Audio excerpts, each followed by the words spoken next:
This conference will now be recorded. Hey, so good afternoon, everyone. Thank you all for attending the webinar. We have a few folks here in person as well. I know we still have a few folks still out there signing on to the call, so good afternoon. Thank you all for attending. Thank you especially to Mike Perkins with Frontline HR Solutions and Mr. Daniel Spencer with the Alabama Department of Rehab Services today.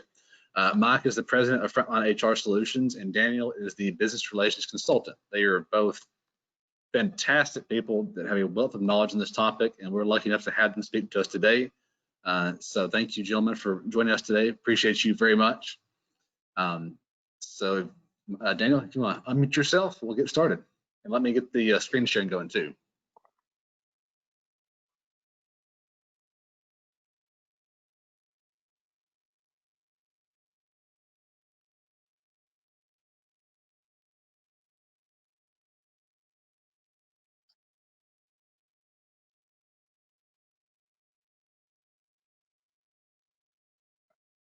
All right, thank you, Will, for putting the pressure on Mike and myself to really have to do our best and to be experts in the field. I mean, we have a packed out house here at the chamber, crowd audience. It's exciting to be out of the office. For those of you who know how I feel, you know, you can relate to that. And so today we're going to speak on the subject from what's an employer to do. Mike and myself are going to cover the topics briefly. We don't have enough time to go in depth like we would want to, but we want to touch on some key areas. And hopefully, if you have questions, definitely feel free to ask or to write them down and ask us at the end when we have our question and answer session. And so I'm going to go ahead and cover the first part of the presentation is dealing with diversity as well as inclusion in the workplace. And Mike is going to cover the discrimination policies, practices as well. So moving forward, you can go ahead and go to the next slide. Go ahead to the next one. All right, diversity and inclusion is very important. I think even with what's going on in our society, what we're seeing in our world today, this has become a very hot button topic, one that needs to be addressed. I think there's some certain topics, certain things that we growing up were told you don't want to talk about that in the workplace. But as we've kind of transitioned to the time that we're in, I think it's important that these issues are addressed because the feeling of uh, being included, knowing that you're included, as well as being accepted is very important. As especially as it relates to as we move forward um, with the millennials and the generations to come. This is going to be very key that employers, businesses really take advantage and really understand how important it is and the benefits of it as well. So successful employers, we found out that successful employers actually outpace their competitors uh, because of those that respect the unique differences and the perspective and the potential of all of their team members. This results in a deeper and a greater commitment to from their employers. So it used to be that you could work for a company for 30, 40, 50 years and retire. Nowadays, a lot of millennials, the younger generations, I'm working for that company that I feel included, that I can see myself in, you know, that understands and embrace my differences. And so those are the ones that I'm going to give a commitment to. When they show that commitment to me out, I'm going to give that commitment right back to them. And you go ahead into the next slide, Will. A lot of you may be familiar with the Civil Rights Act, Title VII, Civil Rights Act of 1964, where it protects employees and job applicants from employment discrimination based upon, as you can see on the slide, race, color, religion, or creed. We have national origin, sex, age, physical and mental disability, veteran status, genetic information, citizenship, sexual orientation, and transgender. So it's important that that you making sure that you're very careful as it relates to if you are a hire manager, HR person, that you're not discriminating against these protected classes of individuals. You can go ahead to the next slide. So I wanted to bring up, and as me and Mike was creating the presentation, he brought to my attention as far as addressing the executive order of 13950. I want to go ahead and address that briefly. Well, where it talks about combating race and the sex stereotyping. This executive order was passed by President Trump on September the 22nd of this year.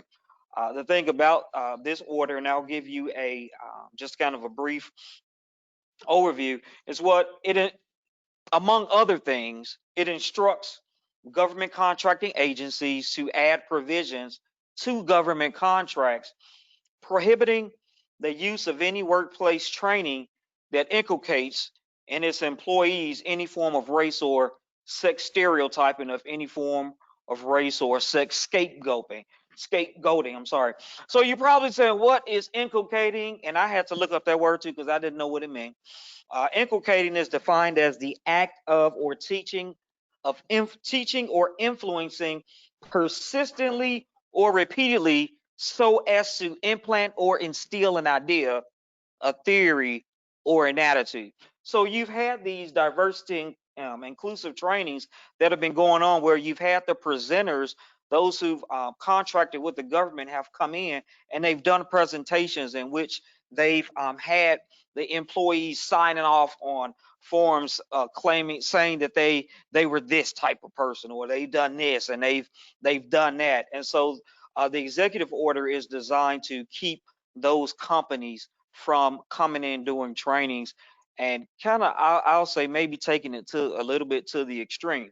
But I do want to share with you that I've today, and Mike, you'll love this.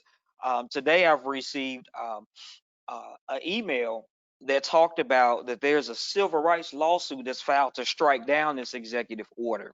And so I can, Will, if you have anybody that I can send that link to you regarding the those people who are bringing that lawsuit against the president and as well as the Department of Labor. With also, Hey, so Daniel. what constitutes race Hey, or Daniel. sex stereotyping under this executive order? Can you hear me? I had a question.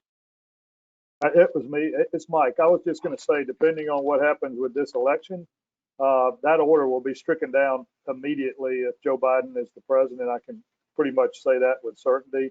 And then if Trump wins the election, then it'll probably be in court for a while. But just wanted to make sure we pointed out that it's caused some people confusion, and it only really applies to government contractors.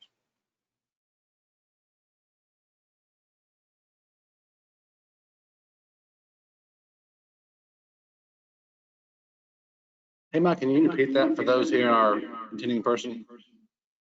Yeah, I was just saying that if Joe Biden wins the presidential election, this order will be revoked almost immediately. I can pretty much guarantee.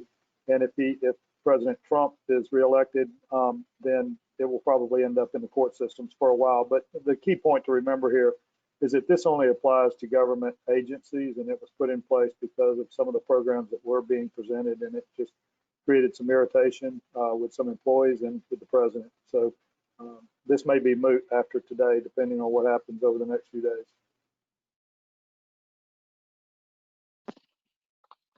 All right, thanks, Mike.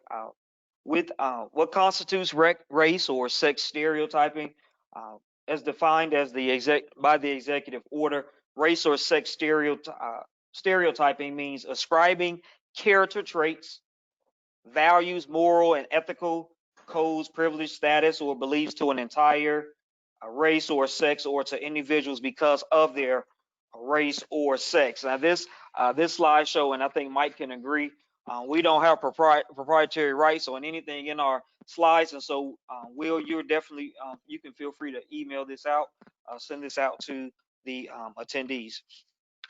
Also, so is such stereotyping and scapegoating unlawful in a training program? Yes, by the because due to the executive order, it prohibits those government contractors from using any workplace training that inculcates that provides that persistent, I'm trying to get this idea, I want to instill this in you, employees form of race, again, as I just mentioned.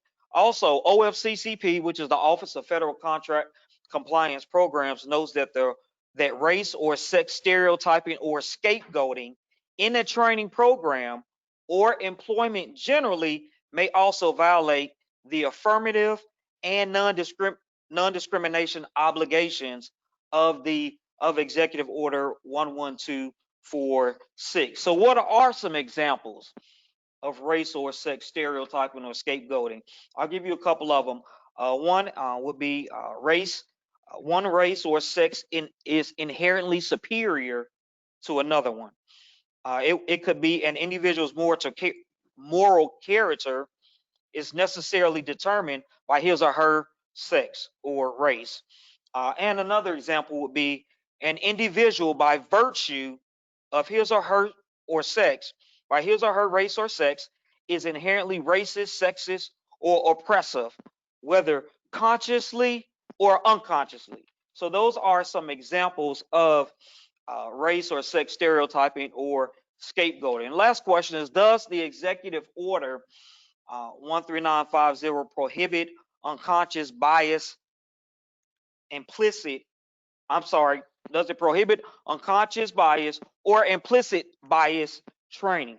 And the answer is, it is prohibited to the extent that it teaches or implies that an individual, by virtue of their race or their sex, is sexist, racist.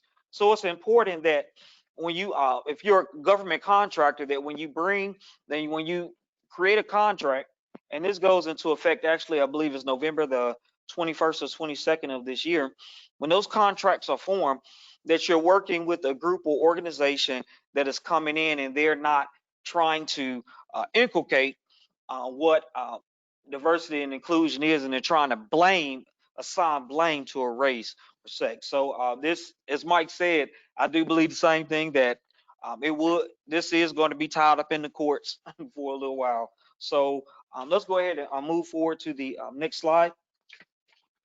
So what is diversity? Workplace diversity. And everybody have their own definition of what diversity is. For the sake of this presentation, workplace diversity is understanding, accepting, and valuing differences between people. I think it's important that we understand that we all are different. We all come from different backgrounds, different races, ethnicities, genders, age, religions, disabilities, sexual orientations, also including with differences in education. We all didn't go to the same college. We all didn't go to the same high school. Personalities, skill sets, experiences, and knowledge bases. Diversity is perceived different. This is an interesting thing I want you to know. Diversity is perceived differently by generations. Millennials view workplace diversity as combining of different backgrounds, experiences, and perspectives. And they believe that taking advantage of this will lead to more innovation in the workplace. Now you have your generation X and boomers. They view workplace diversity as equal or fair representation regardless of demographics, without necessarily considering diversity's relationship on business results. So that's interesting to note and to understand. Okay, you can go ahead to the next slide.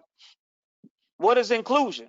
So inclusion in the workplace is a collaborative and supportive and a respectful environment that increases the participation and contribution of all employees. So when I'm working in a workplace and I see that I'm being accepted based on my race and my experiences, and then they're including me based on the programs and things that are offered in the workplace, I'm gonna give my best and I'm gonna contribute a lot to the business. So true inclusion removes all barriers. It removes the discrimination and the intolerance.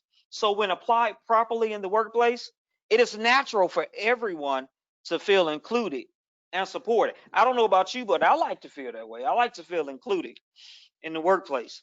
Go ahead, next slide.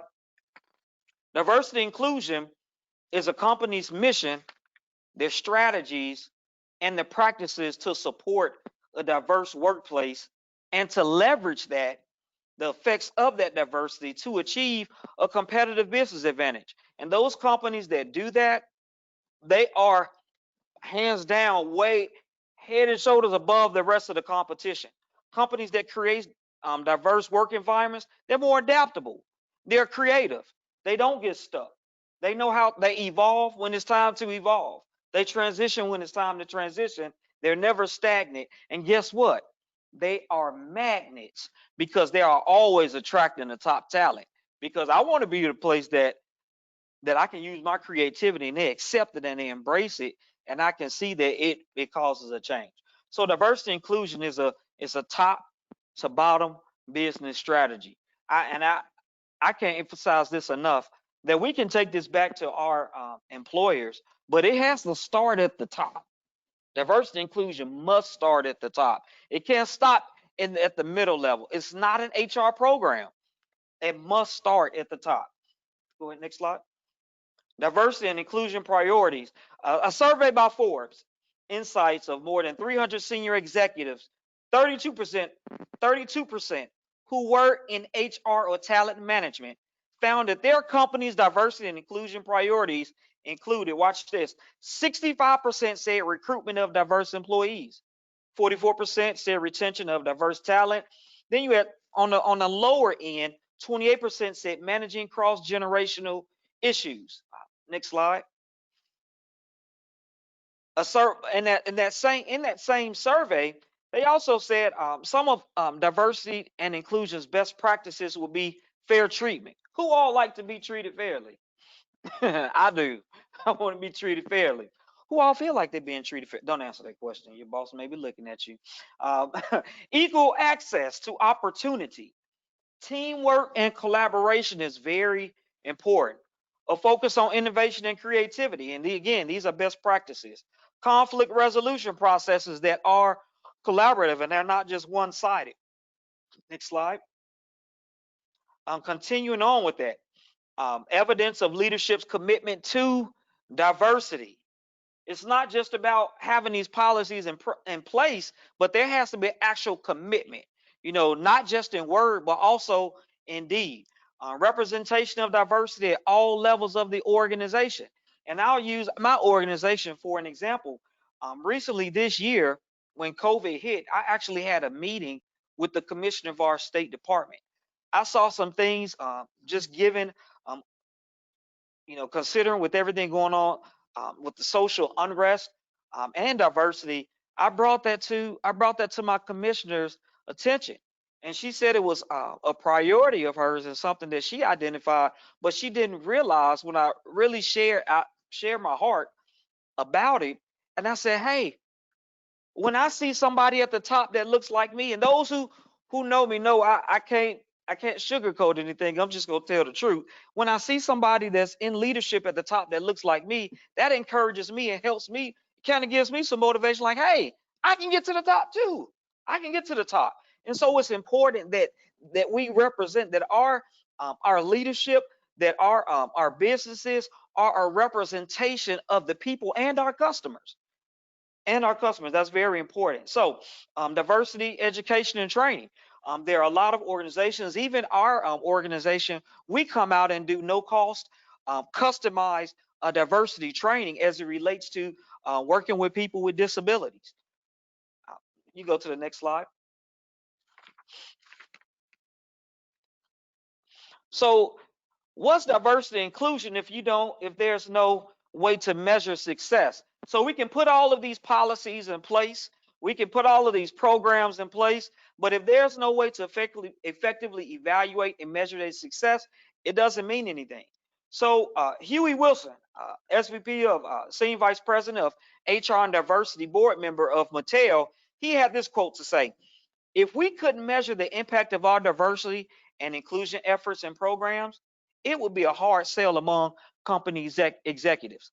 So it's important that when we start to implement programs and we implement programs that deal with diversity and inclusion, there has to be a way that we can measure its effectiveness. Is it causing growth? Is it giving us, is it causing a higher profit? Are we seeing a different type of customer? Are we bringing in more customers? Is it causing a lot of friction? Is it doing that? There has to be a way to measure those metrics. Next slide, please. So the most popular success metrics are, and here's some percentages, 77% said employee productivity. Employees are more productive. So 7 out of 10 employees are going to be more productive when their diversity and inclusion programs that are in place that are successful. 67% said employee morale, which is very important, especially in the time that we're living in, with people dealing with not just problems on the job, but even with their families, even outside of the job. So employee morale is very important. If I got issues and problems with the pandemic going on outside of home, I don't want to come to work and have to deal with issues and problems relating to the business not accepting me for who I am, not embracing my creativity. So employee morale is very important. Guess what? 58% says it helps with the employee turnover. But watch this at the bottom. Look at the lower percent. If you notice, the lower percentages all deal with money. You would think the higher percentages would be focused on promotions, benefits, salaries, but those are at the bottom. Those are at the lower end. You know, at the end of the day, I just want my business, I want to feel appreciated by my employer. I want them to appreciate me for the work that I do and for who I am. Next slide. So here are some diversity and inclusion resources that I've provided. I provided the names as well as some links that you can click on and go to as well. I do want to mention that some examples, another example of, and I forgot to mention, of a diversity effort, inclusive effort, will be to do employee resource groups, ERGs. Those are the purpose of an employee resource group. They're voluntary employee-led groups that foster a diverse and inclusive workforce that actually help to strengthen and align with the organization's mission, their goals. Some examples of some employee resource groups: a women's network, a network with people with disabilities, a veterans group. You know, you can have these different employee resource groups, and they don't have to necessarily include everybody, all women or all people with disabilities. But what it can do is it can be a diverse group that brings education and training and awareness regarding the purpose and the goal of those groups. Some companies that are doing employee resource groups, AT&T, Microsoft, Bank of America, you can go to their websites and you can look at more details on how they have their employee resource groups structured. So now my end of the presentation is over. I'm gonna turn it over to Mike, who will talk about the discrimination and harassment. Thanks, Daniel. Can everyone hear me? Can you hear me in the room there? I'm going to assume you can. So yeah, you're good, Mike. Great. All right. So Daniel did an excellent job, I think, of presenting the justification and certainly the rationale, and one of the many rationale for having a good program of diversity and inclusion, particularly if you have a larger company and you have a lot of opportunities for hiring and for growth and development. I mean, at any level, but certainly with a larger company, it's expected. And if you were ever caught up in discrimination and harassment types of claims, the government as well as the court will be looking to see what you are doing to try to make sure that you have an equal and an inclusive playing field. So I was asked to talk about what's required for diversity and inclusion and for discrimination and harassment policies. What is required is very little, but what is strongly encouraged is a lot. Certainly having a strong program of diversity and inclusion. And as I said, I think Daniel presented a very good case for that, showing the return on investment as well as the fairness aspects of it. So I'm going to talk about discrimination and harassment, which is more of the legal side of things. And so the question is, well, what's required by a company in regard to discrimination and harassment? Obviously, and this is nothing new. This has been around since the Civil Rights Act of '64, but certainly since 1994, when the Congress introduced jury trials and actionable damages and remedies for those who are discriminated against or harassed in the workplace. So discrimination means obviously we don't want to treat anyone differently for an illegal reason, and we'll talk about what that means. And harassment is a form of discrimination. It's unwelcome conduct on the basis of these legally protected characteristics that we're going to talk about. So can we go to the next slide?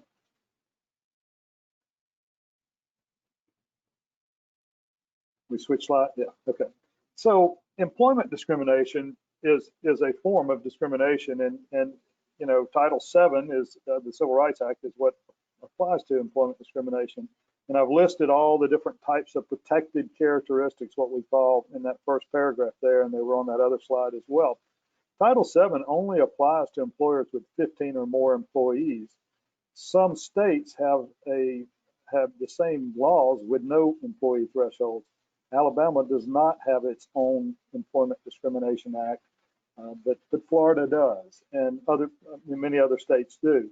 But the federal law, Title VII, applies to employers with 15 or more employees. Now, if you have less than 15 or more, 15 employees, does that mean you should discriminate or can discriminate? Well, of course not. But and my theory is that someone who has been treated illegally or unfairly, even if they don't have a remedy under the Federal Civil Rights Act, they'll find a way to get justice. And so the key is to treat everyone properly and treat everyone fairly and don't discriminate. And so the Title VII discrimination laws protect against unfair treatment because of being in one of those protected status, harassment, as we're going to talk some more about, denial of workplace accommodations or workplace changes based upon religious beliefs or disabilities, improper questioning or disclosure of someone's genetic information or medical information can be a form of discrimination based upon disability or genetic information protection. And then retaliation, which is a catch-all that anyone who tries to enforce their rights or to claim that they've been discriminated against, and if they are retaliated against or punished in their job or in their job status, then that's also that's a cause of action that the EEOC really likes, and the courts also are very generous toward, and so we never want to be in a situation where we are accused of or certainly found to be guilty of retaliation against someone for trying to enforce their rights under the discrimination and harassment laws. I will point out that all those protected characteristics up at the top of the page, those have been around for quite a while. Disability was added a little bit later. It was a handicap originally and was that changed to disability. But sexual orientation and transgender status, sexual preference are all new. Those are just included in the recent Supreme Court cases that you've heard so much about. And so, a lot of the policies that people have in their workplaces don't include those as and talk about those as being protected characteristics or protected personal qualities. And so that needs to be added to your policy. Same thing with genetic information. Some people have asked, well, what does that mean? Some employers in the past have been accused of, and I haven't personally handled any of those cases, but some employers in the past have been accused of using someone's genetic background to discriminate in hiring because maybe they didn't want them to be more predisposed towards certain types of illnesses or health insurance claims. And so the employers have found out as much as they can about someone's genetic background and made discriminatory hiring or promotional decisions. And again, I haven't ever handled a case like that or been involved in a case like that, but it was happening enough that Congress included that as a protected characteristic. So that's about the extent of my knowledge there, but it's obviously it has happened, and Congress wanted to make sure to protect against it. Go to the next slide, please. So that's employment discrimination, terms and conditions of employment. Harassment's a form of discrimination, and it's when someone is subjected to offensive conduct and that conduct becomes so severe or pervasive that it creates a workplace environment that the person is feeling intimidated by or abused by others at work, or it's a hostile work environment. You've heard that term. So it's severe or pervasive harassment or offensive conduct in the workplace that's based upon one of those protected characteristics we talked about. And then obviously retaliation again falls under that. But some examples of harassing type conduct that has been considered to be actionable at times are things like someone being subjected to continued offensive jokes based upon race or sex, or being called racial slurs or sexual slurs or something, an offensive name because of their nationality, name calling, physical assaults or threats. And I will say that alone is actionable as either a crime, a physical assault, or a threat is actionable as either a crime or a form of harassment. And it also, there are a lot of civil remedies that the courts have, even if you don't have 15 or more employees and don't fall under Title VII. There are a lot of causes of action that an employee can have if they've been physically assaulted in the workplace. And physical assault doesn't mean they have to be punched in the face. I've had cases in the past where I represented parties when I was practicing law actively in Florida, where it was alleged that a manager touched someone inappropriately. The old rubbing against someone by the copy machine or putting their hands on places that hands don't belong in the workplace. And that has been considered to be a form of physical assault. In addition to filing a Title VII claim, the plaintiff filed a claim for assault and battery. So, so again, it doesn't matter how many employees you have. If you have one employee and they physically assault someone or touch someone inappropriately at the workplace, you can be sued for that. So my rule is keep your hands to yourself at the workplace. It's a pretty simple rule, but seems to be that some people still have a hard time following that rule. Other conduct, objects and pictures, the thing that comes to mind to me is probably one of the most egregious situations in a workplace is where someone has put a noose or something like that in someone's workstation in an attempt to harass them, intimidate them, create discomfort in the workplace. And that is viewed extremely harshly by the EEOC and by the court systems, and that kind of conduct, use of swastikas and anything that really creates severe discomfort in the workplace. Let's go to the next.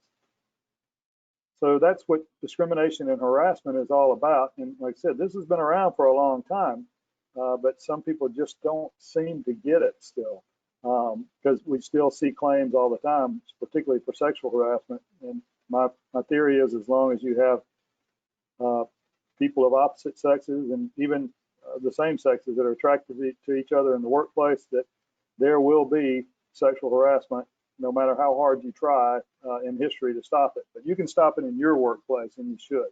So what is not harassment? And that's one, because just, one dirty joke or one inappropriate comment may not be enough to rise to the level. Petty slights, annoyances, isolated incidents, unless they're extremely serious, will not rise to the level of being illegal.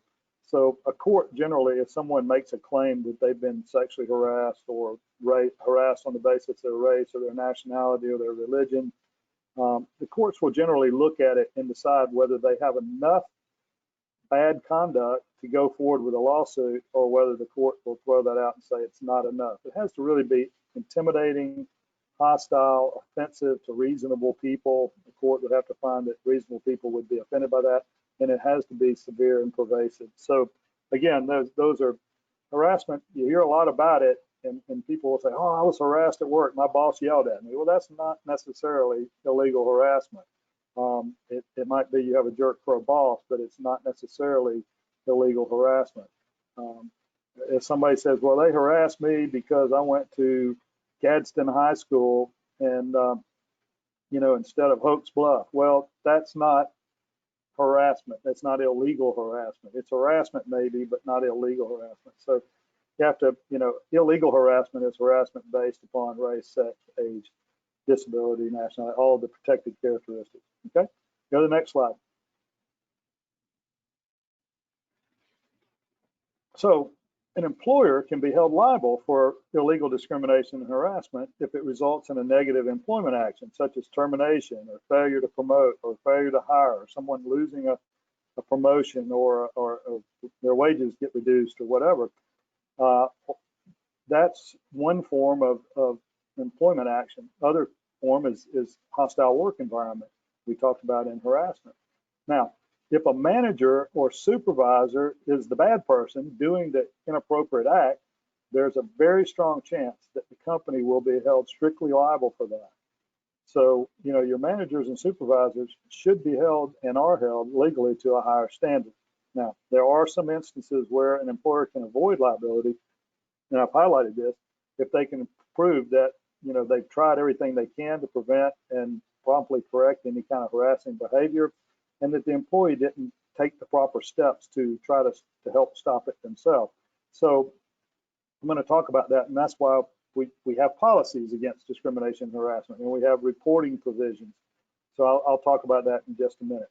If the act, but again, the point is, if a manager or supervisor is the one engaged, or certainly an owner engaged in the inappropriate conduct, there's a very strong chance that the company is going to be held liable for it, whether it really knew about it or not.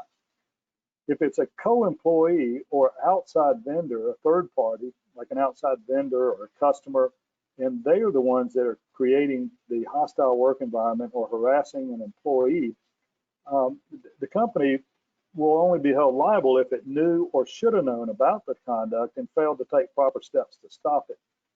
So if a co-employee is talking inappropriately to someone in a production line and the company didn't know anything about it and the person never complained about it, there's a strong chance the company won't be held liable for it. Again, that's why we have policies telling people if you do get subjected to inappropriate conduct, you are required to report it and we will take action. So a company can say, well, I didn't know, and I gave them every opportunity to tell me, and they didn't. So again, there's a lower threshold for the company's responsibility. The company still has responsibility, but there's a lower threshold when it's a co-employee or third party as opposed to a manager or supervisor.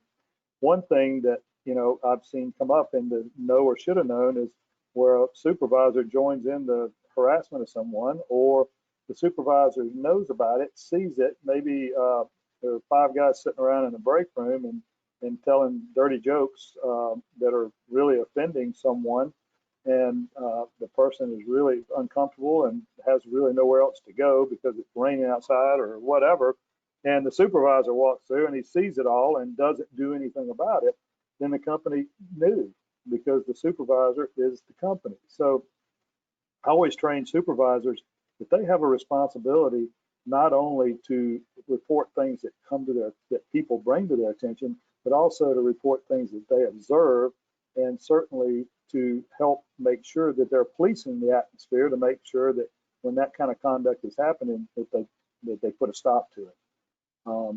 So when the courts and the EEOC look at this, they look at the nature of the conduct, they look at the context in which it occurred, and they look to see whether harassment is severe or pervasive, and they look at it on a case-by-case basis. But guess who makes that decision?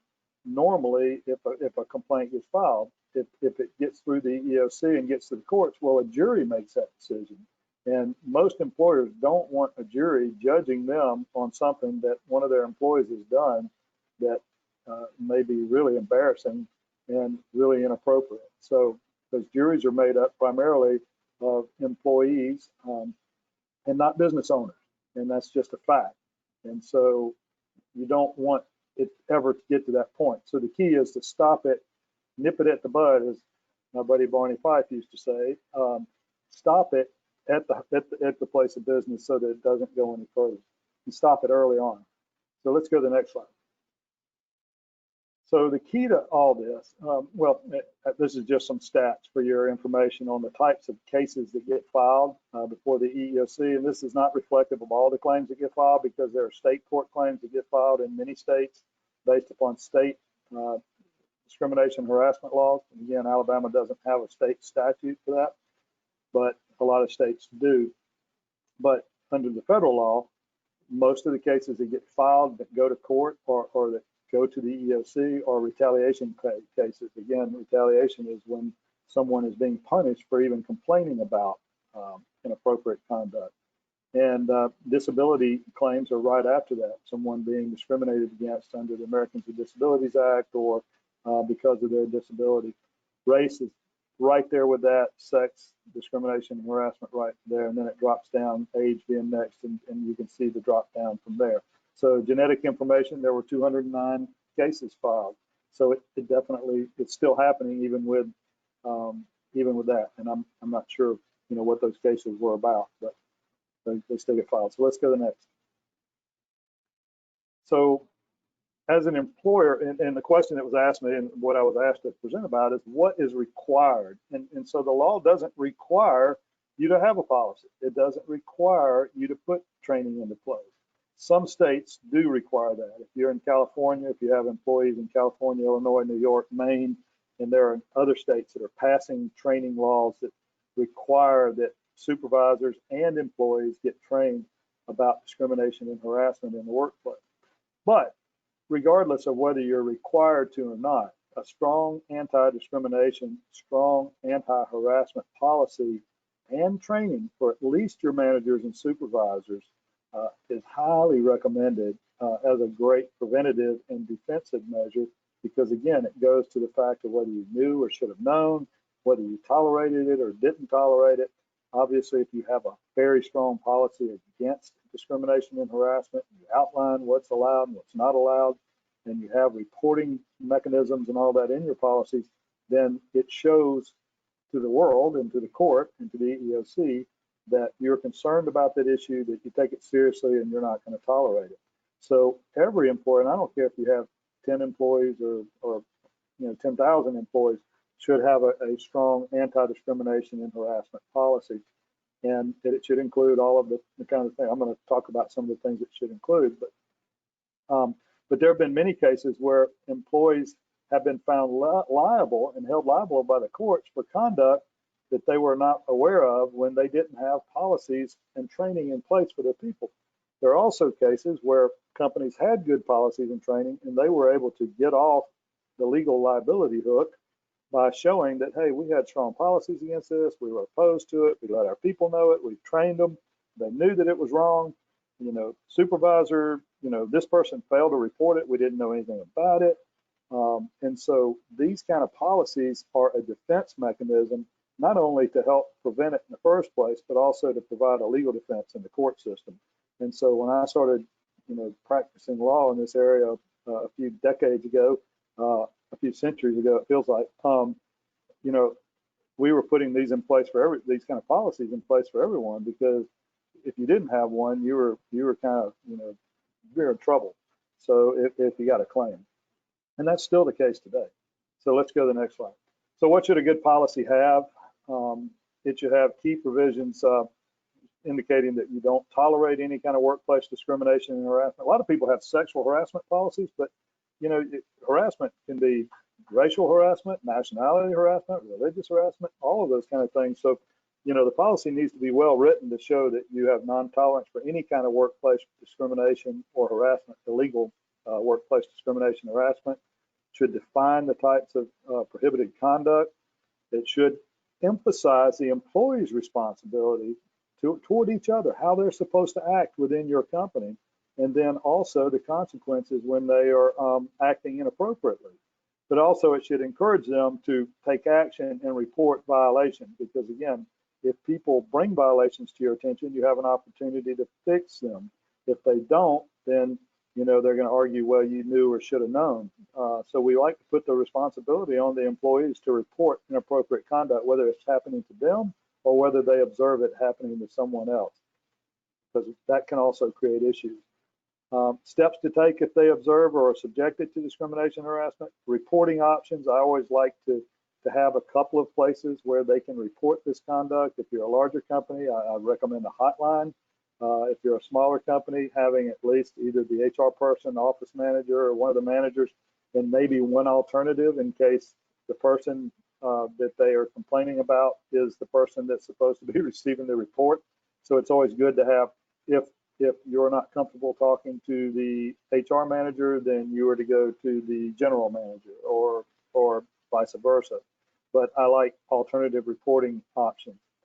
Expectations regarding cooperation in investigations. If you're going to report, then, or if you're asked to cooperate in an investigation, we expect that you will cooperate. All employees are expected to cooperate in investigations of discrimination and harassment. Companies are required to investigate complaints of discrimination and harassment. So you need to make sure your supervisors and managers are trained to say, when these kind of complaints come in, that they take the proper reporting action and get it up the chain to the right people to investigate. One of the worst things that ever happens is when an employee complains about discrimination and harassment, goes to a manager or supervisor and tells them, and then says, don't tell anybody. Well, and sometimes managers don't. And then what happens is the employee later on, it may happen again, and the employee says, well, I told my manager about it and they didn't do anything about it. So my rule is you can't put the toothpaste back in the tube. Once someone tells you that discrimination or harassment has occurred or they've been subjected to that conduct, a manager or supervisor has the responsibility to pass that up the chain so that the proper investigation can take place. And they should tell the person, I'm sorry, you brought it to my attention. I can't ignore that. I have to pass it on. So puts the manager in an uncomfortable position at sometimes, but the manager has to do their job and let the higher management know of this issue so that proper action can be taken. So these kind of policies should be also talk about non-retaliation for reporting issues, for cooperating, or for being a witness. Protection of confidentiality to the extent possible. You have to investigate. You're going to have to let out some information. So-and-so said that this happened to them. Did you participate? Did you see this? So you have to disclose some information in order to properly investigate. So you can't just say all things will be kept confidential or all complaints. Obviously, the policy should be circulated well. The employees should sign off on it. You should train your employees. I recommend training all the employees. This is the expectation for what we expect from you. Don't act that way. Don't do this. And if it happens to you, don't tolerate it. We want to know about it, but don't just go silent on it either. Let us know. And then, of course, managers and supervisors have to be trained because their burdens, their responsibilities are stronger, and their responsibilities to the employees and to the company for reporting and investigating are significant. So let's go to the next slide. So yeah, so that's it. I mean, that's what's required is good defensive and preventative mechanisms to keep discrimination and harassment out of your workplace, and proper action if you become aware of complaints or issues pertaining to discrimination and harassment. Spent a lot of time in training with managers, and it's amazing how some managers really don't appreciate the responsibility that they have to their employees and to the company. And there are many cases where managers or supervisors have discriminated against or harassed employees, and the company's been held strictly liable for that. And there are other cases where people have complained to managers and supervisors and have not done the right thing. So I spent a lot of time with managers and supervisors in separate training sessions, talking to them about their unique responsibilities.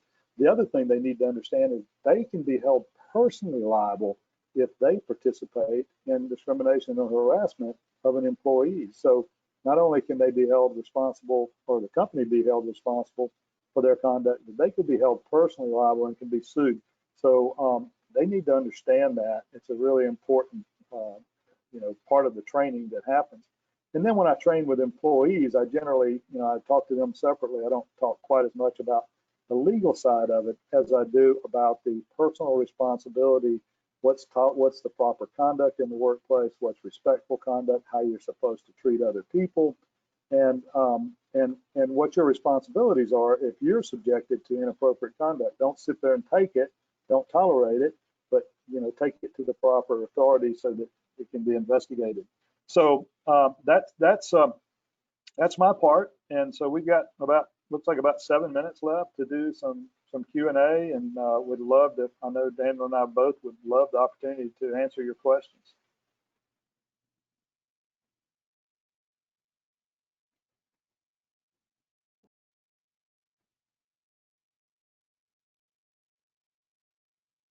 Yeah, thanks so much, Mike.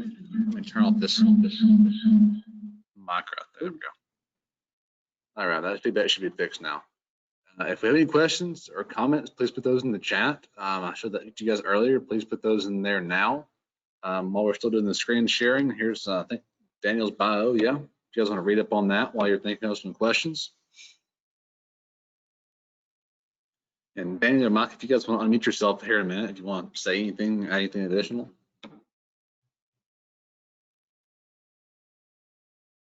I guess the only thing I would say is that, you know, this is a time in our history where there's probably more emphasis on personal responsibility, more emphasis on people's rights in the workplace, as well as fairness in the workplace.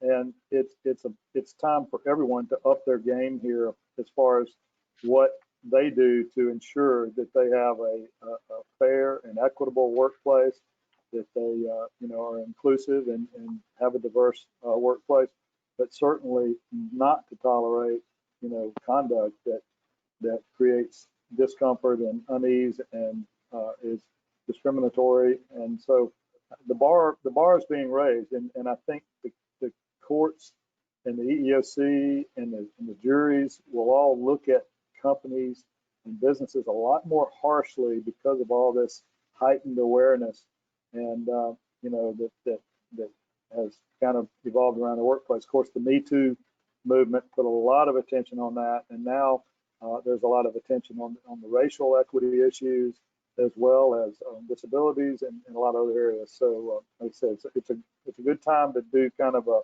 check of your policies, of your, you know, how things are, you know, how your workplace looks and acts, and to make sure that you're doing the right things. Daniel, you. Yes, as it, you know, going back to the diversity and inclusion, one of the ways that when I go out and I do diversity training with businesses, I share with them what better way to show your commitment, not just to your employees, but even to those job candidates or those who may be interested in working for your business. What better way to show diversity and inclusion by in your marketing efforts? So I actually brought some posters, and I'll leave them with you, Will. If anybody want to drop by the chamber and get, you can pick up as many as you want. But I'll show you an example. So here's an example of one that has a young man who has a service animal, and you know, just displaying these types of posters, marketing efforts in your workplace will actually, it will do wonders, and it will show again. It's like, oh man, that person looks like me. You know what? I feel all right to be able to go talk to HR person and let them know, hey, I think I may need an accommodation, or I have this situation going on. So it's important, and it even may spur thoughts of doing employee resource groups, or you'll just see the creative juices of your employees going, because it's like, oh man, they care about me, they appreciate me, they accept me. So those things are very important. We sure would enjoy your questions. So, you know, speak up. Don't be shy. Got a smart group of folks on this call. I can see your names. I know who you are.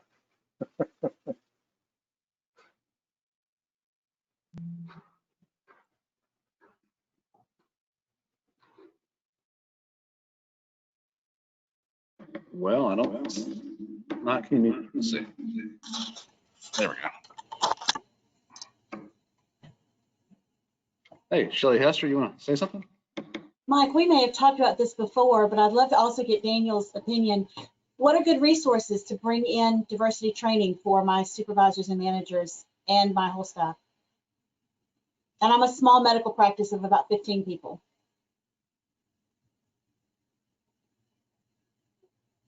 Sorry. Daniel Spencer.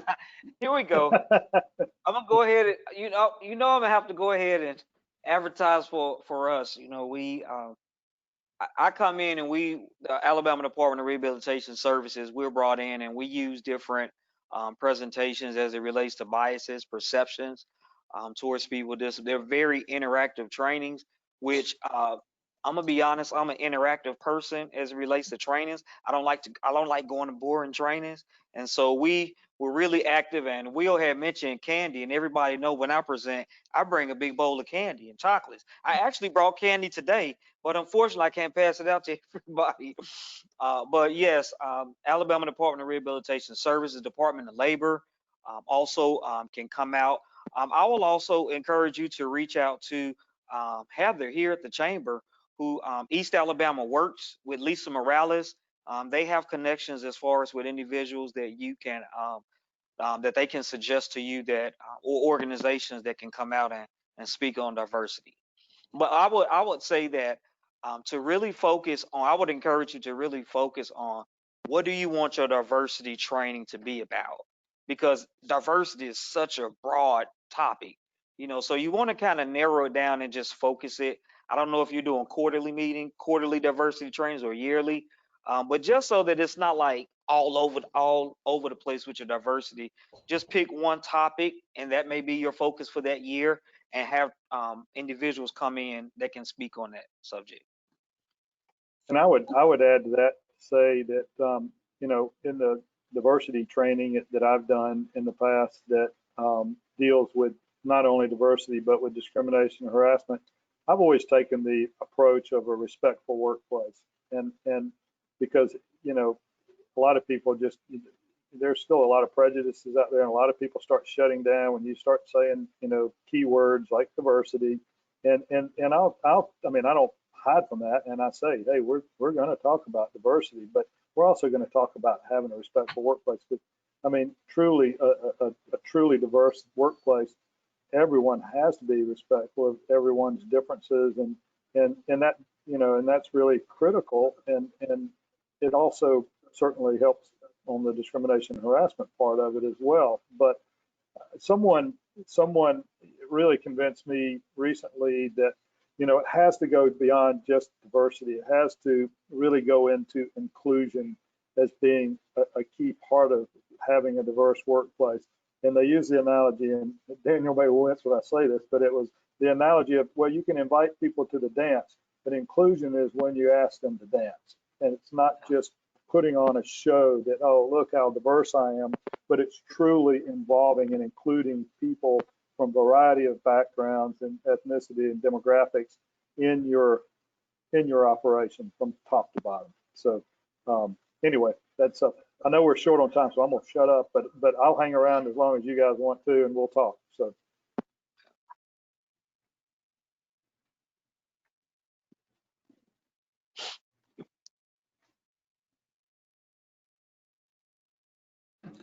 Well, I don't see any more questions in the chat there. We'll take a few more questions if you guys want those. I do apologize for my face going into the camera real close, but I've got some external speakers in here, and it's crazy reverb if I don't turn those up and down as needed. So, but again, this was being recorded. If you guys have any questions or want to get in touch with Daniel or Mike, I'm sure they'd love to talk to you. We've got their information. They're wealth of resources and knowledge. They're great guys to work with too. So it's been a pleasure working with you guys, and thank you all for attending. We'll go ahead and stop the recording now.